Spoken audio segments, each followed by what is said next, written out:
Well, this was certainly an adventure, Disney.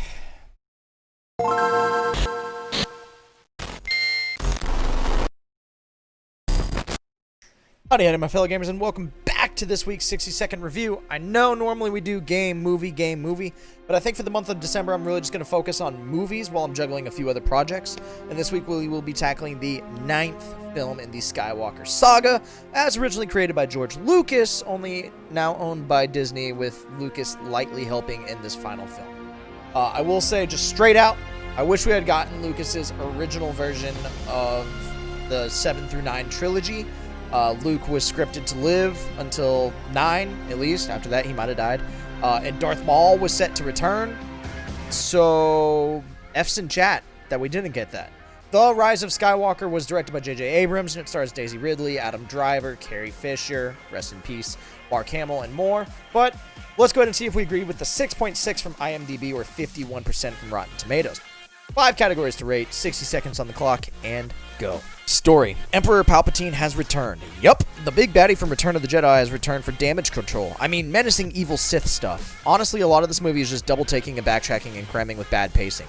Rey's still training as a Jedi, Kylo's still struggling with his feelings, and new evil that's not as threatening as it could have and should have been. Better than The Force Awakens, but that's not saying much. Story receives a 4. Sound. Actually nominated for the best sound editing. I'd say it's the strongest part of the film because you can never go wrong with John Williams soundtracks and lightsaber sound effects with blaster fire and ship engines. Star Wars has always done well with sound and did continue to do so in this film. Sound will receive an 8. Cinematography. Focusing a lot on nostalgic shots and stunning vistas, the movie looks good but doesn't feel good, if that makes sense. You can really feel Disney just going for the cash grab with what they did in this film, including the final act, which, while kind of epic, was also lackluster at the same time. Cinematography will receive a 6.5. Acting. Adam Driver's Kylo Ren arc was the best part of this movie in my opinion, with a fun cameo and all. The rest of the actors did fine, but nothing that I thought was jaw-dropping, Oscar-worthy performances. They just said their lines and cashed the Disney check. Nothing stellar, nothing terrible. We'll give acting a 7.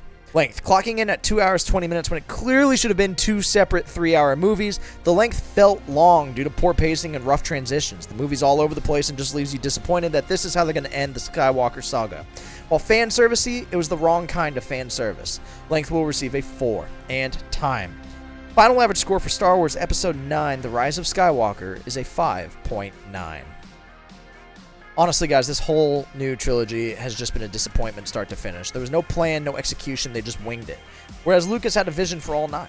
I really feel like Disney didn't respect the massive responsibility they were tackling to continue this beloved franchise and botched it. There were some great moments throughout this trilogy, have no doubt, I'm not taking that away, but for the most part, it's all very meh and underwhelming. Nothing like the first 6, and Phantom Menace is the best Star Wars there is. Come at me. Hell, Rogue One was better than this new trilogy. Jeremy Jahns did a fantastic spoiler talk for this movie, actually, which I'll link down below because he just hits the nail on the head with a lot of things that I didn't want to address in this review to keep it short and to the point and spoiler-free. So let us know what you thought of the final Star Wars movie, and don't forget to check out the links down below to support the content creation dream. Leave a like and subscribe, and as always, stay freaky.